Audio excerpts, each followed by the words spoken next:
নমস্কার বন্ধুরা। তো দেখো, সানডেতে করে একটা জিকে যে রিসেন্ট পরীক্ষাগুলো আছে, তোমরা জানো গ্রাম পঞ্চায়েত নিয়োগ যেটা পরীক্ষাটা হতে চলেছে এবং আদার যে পরীক্ষাগুলো আছে তাতে জিকে কিন্তু খুব ইম্পর্টেন্ট একটা পার্ট। তো সেই জিকে পার্টটাকে যদি ভালো করে রিভিশন করি, তো সেই জন্য আমি প্রতি সানডেতে একটা করে জিকের ভিডিও আনবো, যেটা ডিটেল থাকবে কিছু। যেমন আজকে টপিক দেখো, ভারতের কিছু গুরুত্বপূর্ণ জাতীয় উদ্যান অর্থাৎ ন্যাশনাল পার্ক। তো ন্যাশনাল পার্কের কিছু কনসেপ্ট আগে এখানে আলোচনা করব, তারপর কিছু এমসিকিউই আছে। তো এইভাবে করে যদি রিভিশনের সাথে সাথে যদি প্র্যাকটিস করো, তো তখন কিন্তু তোমরা জিকে পার্টটা থেকে কিন্তু ভালোভাবে স্কোর করতে পারবে। হলো, তো প্রতি সানডেতে একটা করে ভিডিও থাকবে। তো দেখো, শুরু করি।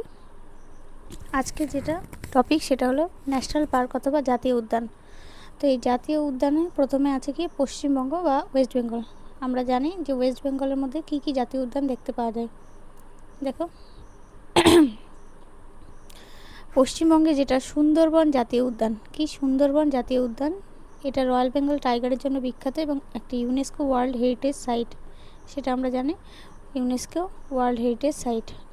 আচ্ছা, তারপরে গেল হলো সুন্দরবনের পরে জলদাপাড়া জাতীয় উদ্যান, জলদাপাড়া ন্যাশনাল পার্ক। এটা কি একশৃঙ্গ গন্ডার, যেটা ওয়ান হর্ন রাইনোসেরাস বলি, সেটার জন্য বিখ্যাত। বোঝা গেল? তাহলে সুন্দরবন বললাম, তারপরে জলদাপাড়া বললাম। তারপরে দেখো বক্সা জাতীয় উদ্যান। তো বক্সা জাতীয় উদ্যান হলো আলিপুর দুয়ার জেলায় অবস্থিত। এটা কি ব্যাঘ্র সংরক্ষণ কেন্দ্র, ব্যাঘ্র সংরক্ষণ কেন্দ্র। আর তারপরে গরুমারা যেটা, সেটা জলপাইগুড়ি জেলায়। বক্সা জাতীয় উদ্যান আলিপুরদুয়ার, আর হলো গরুমারা জাতীয় উদ্যান জলপাইগুড়ি জেলায় অবস্থিত। বোঝা গেল? নেক্সট দেখবো, দেখো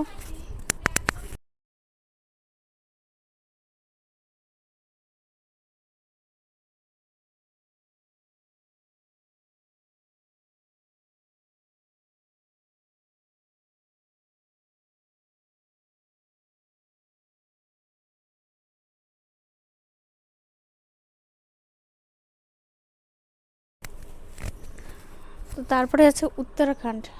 উত্তরাখণ্ডের মধ্যে তাহলে পশ্চিমবঙ্গের কয়টা দেখলাম? পশ্চিমবঙ্গে দেখলাম সুন্দরবন একটা, তারপরে কি জলদাপাড়া, তারপর বক্সা, আর একটা গরুমারা হলো। তারপরে উত্তরাখণ্ডের কি কি ন্যাশনাল পার্ক দেখতে পাই সেটা দেখি। উত্তরাখণ্ডের মধ্যে প্রথমেই দেখতে পাই, দেখো, জিম করবেট জাতীয় উদ্যান। তো এটা কি 1936 সালে প্রতিষ্ঠিত হয়েছে, ভারতের প্রথম জাতীয় উদ্যান এটা ছিল। তাহলে ভারতের প্রথম জাতীয় উদ্যান কি ছিল? জিম করবেটের পুরনো নাম ছিল হ্যালি ন্যাশনাল পার্ক। কি ছিল? Hailey national park. তারপরে রাজাজি জাতীয় উদ্যান, যেটা রাজাজি ন্যাশনাল পার্ক। এইখানে কি কি পাওয়া যায়? একটা হাতি এবং চিতাবাঘ সংরক্ষণের জন্য বিখ্যাত, হাতি এবং চিতাবাঘ। তো মনে রাখবে কি কি পাওয়া যায় সেই জিনিসগুলো। তারপর বলেছে ভ্যালি অফ ফ্লাওয়ার্স, যেটা সেইটা এখানে কি অনেক রকম পাহাড়ি ফুল, যেটা সেটা কিন্তু পাওয়া যায়। বিখ্যাত কেন? ইউনেস্কো ওয়ার্ল্ড হেরিটেজ সাইট এটা। তাহলে ভ্যালি অফ ফ্লাওয়ার্স যেটা, সেটা উত্তরাখণ্ডে। তো সেটা ইউনেস্কো ওয়ার্ল্ড হেরিটেজ সাইটে কিন্তু এর নাম নবান্বিত হয়েছে। হলো, তারপরে আছে অসম, মানে আসাম। আসাম আমাদের পাশের যে রাজ্য, তো আসামে দেখি কাজিরাঙ্গা, যেটা শুনি সব থেকে বেশি পপুলার, কাজিরাঙ্গা ন্যাশনাল পার্ক। তো বিশ্বের বৃহত্তম একশৃঙ্গ গন্ডার, যেটা ওয়ান হর্ন রাইনোসেরাস বাসস্থান হিসেবে সেটা বিখ্যাত। তারপর আছে মানস, মানস ন্যাশনাল পার্ক, যেটা ভুটানের কাছাকাছি আছে, একটি গুরুত্বপূর্ণ ব্যাঘ্র এবং হাতি সংরক্ষণ কেন্দ্র। এখানে কিন্তু বাঘ এবং হাতি। বোঝা গেল? তো এটা কাজিরাঙ্গা হলো ওয়ান হর্ন রাইনো, যেটা একশৃঙ্গ গন্ডার, এবং মানস কি বাঘ আর হাতি সংরক্ষণ। হলো, তাহলে উত্তরাখণ্ড বললাম, তারপর আসাম বললাম। এবার মধ্যপ্রদেশের মধ্যে কি কি ন্যাশনাল পার্ক দেখা যায়? আচ্ছা, মধ্যপ্রদেশের মধ্যে কানহা জাতীয় উদ্যান। কি? কানহা। এবার কোশ্চেন কেমন থাকে, যে নাম দিয়ে দেয় যে এই ন্যাশনাল পার্ক কোথায় অবস্থিত, কোন রাজ্যে। তখন কটা অপশান থাকে, এরকম 1 2 3 4 করে অপশান থাকে। তো বলে যে কোথায় অবস্থিত সেইটা দেখো। তো সেই জায়গাগুলো যদি করি, তখন কিন্তু আমরা তাহলে আনসার করতে পারবো। তো এখানে কানহা জাতীয় উদ্যান, যেটা মধ্যপ্রদেশের বৃহত্তম জাতীয় উদ্যান, যা রয়্যাল বেঙ্গল টাইগার এবং বারোসিঙ্গার, যেটা সোয়াম টিয়ারের জন্য বিখ্যাত। কি? সোয়াম টিয়ার। হলো, তারপর বান্ধবগড় জাতীয় উদ্যান। এই বান্ধবগড়টাও খুব আসে। বান্ধবগড় জাতীয় উদ্যান কোথায় অবস্থিত? এই কোশ্চেনগুলো যত রকমের পরীক্ষা যেগুলো জিকে আসে সবেতেই কিন্তু কমন থাকে এই ন্যাশনাল পার্ক থেকে। তো বান্ধবগড় ন্যাশনাল পার্ক যেটা, সেটা ভারতে বাঘের ঘনত্ব সবচেয়ে বেশি, হাই ডেন্সিটি অফ টাইগার দেখা যায়। তো এই বান্ধবগড় কোথায়? মধ্যপ্রদেশে। বোঝা গেল? আচ্ছা নেক্সট দেখো কুনো জাতীয় উদ্যান, এটাও কিন্তু মধ্যপ্রদেশে। বান্ধবগড়, আবার এদিকে কুনো ন্যাশনাল পার্ক, যেটা হলো আফ্রিকা থেকে আনা চিতাবাঘ, যেগুলো আফ্রিকা থেকে সেই উদ্যানেই পুনর্বাসন দেওয়া হয়েছে। তো এই জন্য এটা গুরুত্বপূর্ণ যে আফ্রিকা থেকে যে নতুন করে যে চিতাবাঘগুলো এনেছে সেগুলো কুনো জাতীয় উদ্যানে রাখা হয়েছে। হলো। নেক্সট দেখো রাজস্থানের মধ্যে কি কি? রথম্বর জাতীয় উদ্যান, রথম্বর ন্যাশনাল পার্ক যেটা, সেটা কিন্তু রাজস্থানে অবস্থিত। এটি উত্তর ভারতের অন্যতম বৃহৎ এবং বিখ্যাত ব্যাঘ্র সংরক্ষণ কেন্দ্র। এখানেও বাঘ পাওয়া যায়। তারপর কেওলাদেও ঘানা জাতীয় উদ্যান, কেওলাদেও ঘানা এই ন্যাশনাল পার্ক যেটা, এটা ভরতপুর বোর্ড সেঞ্চুরি নামেও পরিচিত, যা হাজার হাজার পরিযায়ী পাখির জন্য বিখ্যাত। কেওলাদে ঘানা, তো এটা কোথায়? রাজস্থান। এই নামগুলো মনে রাখবে, কেওলাদে ঘানা, রথম্বর, এগুলো হলো রাজস্থান। তারপর লাদাখ এবং জম্মু কাশ্মীরে, আচ্ছা লাদাখ এবং জম্মু কাশ্মীরে কি? হেমিস জাতীয় উদ্যান, এটি ভারতের বৃহত্তম জাতীয় উদ্যান। এটি স্নো লেপার্ড বা তুষার চিতার জন্য বিখ্যাত। কী জন্য? তুষার চিতা। হলো। আরেকটা আছে দাচিগাম জাতীয় উদ্যান, দাচিগাম ন্যাশনাল পার্ক, যেটা জম্মু কাশ্মীর। এটি বিলুপ্তপ্রায় হাঙ্গুল বা কাশ্মীরি হরিণ, যেটা তার একমাত্র বাসস্থান। বিলুপ্তপ্রায় হাঙ্গুল বা কাশ্মীরি হরিণ, এগুলো বলেছে একমাত্র। এই জায়গাটা ভালো করে মনে রাখবে, দাচিগ্রাম জাতীয় উদ্যান কোথায়? জম্মু কাশ্মীর। তাহলে হেমিস আর দাচিগ্রাম হলো। তারপরে আছে গুজরাটে, দেখি গুজরাটের কি বলেছে। গুজরাটে যে গির জাতীয় উদ্যান, যেটা জানি আমরা গির ন্যাশনাল পার্ক, সেটা হলো এশিয়াটিক লায়ন, যেটা সেটা কিন্তু সবথেকে বেশি পাওয়া যায়। আর তারপরে দেখো মণিপুরে কিবুল লামজাও জাতীয় উদ্যান, কিবুল লামজাও, এখানে লোকটাক হ্রদের ওপর অবস্থিত। এটি বিশ্বের একমাত্র ভাসমান জাতীয় উদ্যান। এই পার্কটা খুব ইম্পর্টেন্ট, বিশ্বের একমাত্র ভাসমান জাতীয় উদ্যান, যেটা ফ্লোটিং ন্যাশনাল পার্ক বলি, সেটা কি? কিবুল লামজাও ন্যাশনাল পার্ক। এটি সাংহাই বা ডান্সিং ডিয়ারের জন্য বিখ্যাত। এখানে কি? ডান্সিং ডিয়ার পাওয়া যায়। তো ডান্সিং ডিয়ার কোথায় পাওয়া যায়? তখন যদি অপশন থাকে যে গির জাতীয় উদ্যান বা গির ন্যাশনাল পার্ক, তারপরে কেবুল লামজাও ন্যাশনাল পার্ক, তারপরে এই যে ভিতরকণিকা ন্যাশনাল পার্ক, এরকম অপশান, তো তখন বেস্ট অপশান কোনটা হয়ে যাবে? Cable Lamjao national park. কোথায় এটা? মণিপুরে। ডান্সিং ডিয়ারের জন্য বিখ্যাত, ফ্লোটিং ন্যাশনাল পার্কে এটা দেখা যায়। নেক্সট দেখো ওড়িশার দেখো কি কি আছে। ভিতরকণিকা জাতীয় উদ্যান, এটি নোনা জলের কুমির এবং ম্যানগ্রোভ অরণ্যের জন্য বিখ্যাত। হলো। তাহলে ভিতরকণিকা কোথায়? ওড়িশাতে অবস্থিত। এখানে নোনা জলের কুমির পাওয়া যায়, সল্ট ওয়াটার ক্রোকোডাইল, আর ম্যানগ্রোভ যেটা আমরা দেখি আমাদের সুন্দরবনে ম্যানগ্রোভ অরণ্য দেখা যায়, তো সেটা কিন্তু ওড়িশাতে দেখা যায়। তারপর শিমলিপাল জাতীয় উদ্যান, এটি ওড়িশার ময়ূরভঞ্জ জেলায় অবস্থিত এবং একটি বিখ্যাত ব্যাঘ্র প্রকল্প এবং বায়োস্ফিয়ার রিজার্ভ। তো ময়ূরভঞ্জ জেলায় যেটা অবস্থিত সেটার নাম শিমলিপাল। শিমলিপাল গেল। এবার কেরালায় দেখি, এখন বর্তমানে কিন্তু কেরালার নাম হয়েছে কেরলম। বুঝে গেল? কেরালা নেই, এখানে হয়েছে কেরালাম।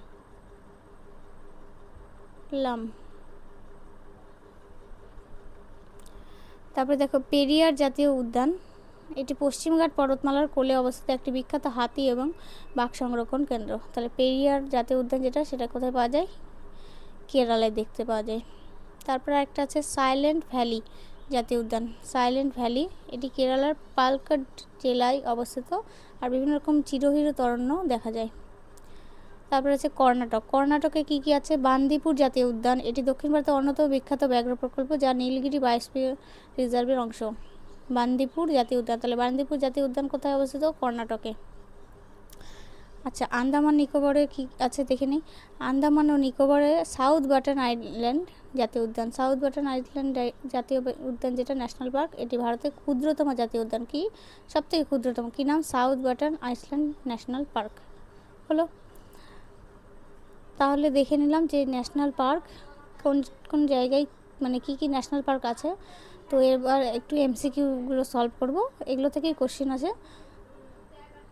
আশা করি তোমাদের অনেকটা ইজিলি রিভিশন হবে। তো এরপরে স্টেপ বাই স্টেপ আরও এরকম স্ট্যাটিক জিকে আনবো, যেগুলো সানডে করে সিরিজ থাকবে। হলো। আচ্ছা ভারতের প্রথম জাতীয় উদ্যান কি? এটা দেখো national park Sundarban, Jim Corbett, Gir, Kaziranga. তাহলে উত্তর হয়ে যাবে জিম করবেট জাতীয় উদ্যান, যেটা আমরা দেখলাম সেটা কিন্তু ভারতের প্রথম জাতীয় উদ্যান। হলো। এখানে দেখো কিছু এক্সট্রা দেওয়া আছে। এটি 1936 সালে উত্তরাখণ্ডে প্রতিষ্ঠিত হয়। এর আদি নাম ছিল হেলি জাতীয় উদ্যান। হলো কী নাম ছিল? হেলি। আচ্ছা, নেক্সট কোশ্চেনটা হলো বিশ্বের একমাত্র ভাসমান জাতীয় উদ্যান কিবুল লামজাও ভারতের কোন রাজ্যে অবস্থিত? তাহলে কিবুল লামজাও যেটা মেঘালয়, আসাম, মণিপুর, ত্রিপুরা। আমরা দেখলাম কোনটা? মণিপুরে অবস্থিত। কিবুল লামজাও কোথায়? মণিপুরে। দেখো এরকমই কোশ্চেন ফ্রেম করে দেয়, বিশ্বের একমাত্র ভাসমান জাতীয় উদ্যান। এবার আমরা কনসেপ্টটা না পড়লে কিন্তু এটা শুধুমাত্র প্র্যাকটিস করলাম, কিন্তু যদি কনসেপ্ট আমাদের ক্লিয়ার থাকে তাহলে কিন্তু প্র্যাকটিস করলে আমাদের হয়ে যাবে। কিন্তু কনসেপ্ট না থাকলে খালি আমরা এমসিকিউ যদি দিয়ে দিই, কত এমসিকিউ মনে রাখবো, তাই না? কিন্তু একবারে জানা থাকলো যে কিবুল লামজাও কোথায়? মণিপুর, তারপরে তার ডিটেলসটা জানলাম কী কী পায়, তো তখন কিন্তু এই রিলেটেড এমসিকিউ সবই আমরা সলভ করতে পারবো। তো এই জন্য কনসেপ্টটা ক্লিয়ার থাকা দরকার। এবার বললো মণিপুরে বিখ্যাত দেখো কোন হ্রদ? লোকটাক হ্রদ। আমরা জানি, তাহলে এই হ্রদ থেকে কোশ্চেন আমরা এখানে সলভ করতে পারলাম কনসেপ্ট ক্লিয়ার থাকার জন্য। যদি বলে যে এই লোকটাক হ্রদটা কোন রাজ্যে অবস্থিত, তখন কিন্তু উত্তর এখানে মণিপুর হলো। তাহলে লোকটাক হ্রদ থেকেও কোশ্চেন দিতে পারে। এখানে ন্যাশনাল পার্কের মধ্যেও কিন্তু আমরা অন্য কনসেপ্টগুলো, আবার ধরো ডান্সিং ডিয়ার কোন ন্যাশনাল পার্কে পাওয়া যায়, এইভাবে করে, বা ডান্সিং ডিয়ারের জন্য বিখ্যাত এখানে দিল অপশানগুলো, তাহলে মণিপুর। বোঝা গেল? তাহলে এইভাবে কনসেপ্ট ক্লিয়ার থাকলে একটা থেকে দেখো বিভিন্ন রকম কনসেপ্ট কিন্তু আমরা ক্লিয়ার করতে পারছি এবং অনেক রকম কোশ্চেনও আনসার করতে পারবো। আচ্ছা, নেক্সট কোশ্চেন দেখো, আফ্রিকা থেকে আনা চিতাবাঘগুলিকে ভারতের কোন জাতীয় উদ্যানে রাখা হয়েছে? এটা কিন্তু মোস্ট ইম্পর্টেন্ট। কেবলই বললাম যে আফ্রিকা থেকে আনা, যেহেতু কুনো, বান্ধবগড়, রথম্বর, কানহা, তাহলে আমরা জানি যে মধ্যপ্রদেশের কোথায়? কুনোতে এনেছে, তাই জন্য কিন্তু এটা বর্তমান কারেন্ট অ্যাফেয়ার্সে খুব প্রয়োজনীয় একটা ইনফরমেশান। তাহলে আফ্রিকা থেকে আনা চিতাবাঘগুলি কোথায় রাখা হচ্ছে? কুনো। আর কুনোটা কোথায় অবস্থিত? মধ্যপ্রদেশ। আচ্ছা, এশিয়াটিক সিংহের জন্য বিখ্যাত গির জাতীয় উদ্যান ভারতের কোন রাজ্যে? গির কিন্তু জানি আমরা, গির মানে গুজরাট, তাহলে কোথায়? গুজরাটে। নেক্সট কোয়েশ্চেন দেখো, ক্ষেত্রফলের দিক থেকে ভারতের বৃহত্তম জাতীয় উদ্যান কোনটি? সাউথ বাটান, সুন্দরবন, হেমিস, মরুভূমি। এবার সাউথ বাটান তো দেখলাম আমরা সব থেকে ক্ষুদ্রতম, তাই না? হেমিস। তাহলে ক্ষেত্রফলের দিক থেকে ভারতের বৃহত্তম হলো লাদাখে যেটা আছে হেমিস। আর ক্ষুদ্রতম যদি জিজ্ঞেস করে তবে উত্তর হবে আন্দামান নিকোবরের সাউথ বাটান জাতীয় উদ্যান। তাই এখানে দুটো ইনফরমেশন পেয়ে গেলাম যে ক্ষুদ্রতম হলো আন্দামান নিকোবরের সাউথ বাটান। ভারতের প্রতি বছর কত তারিখে জাতীয় পঞ্চায়েতি রাজ দিবস পালন করা হয়? এখানে কিছু পঞ্চায়েত থেকে এমসিকিউ আছে, একটা বলে দিই। এটা হবে 24শে এপ্রিল হলো। আচ্ছা, তো আজকে এই পর্যন্ত থাকলো। নেক্সট সানডেতে আবার একটা স্ট্যাটিক জিকের একটা করে পার্ট নিয়ে আসবো, এতে করে তোমাদের রিভিশনও হবে। আগে প্রথমে কনসেপ্টটা ক্লিয়ার করবে এবং তারপরে তারই এমসিকিউ করাবো। বুঝে গেল? আজকে এই পর্যন্ত থাকলো। ধন্যবাদ।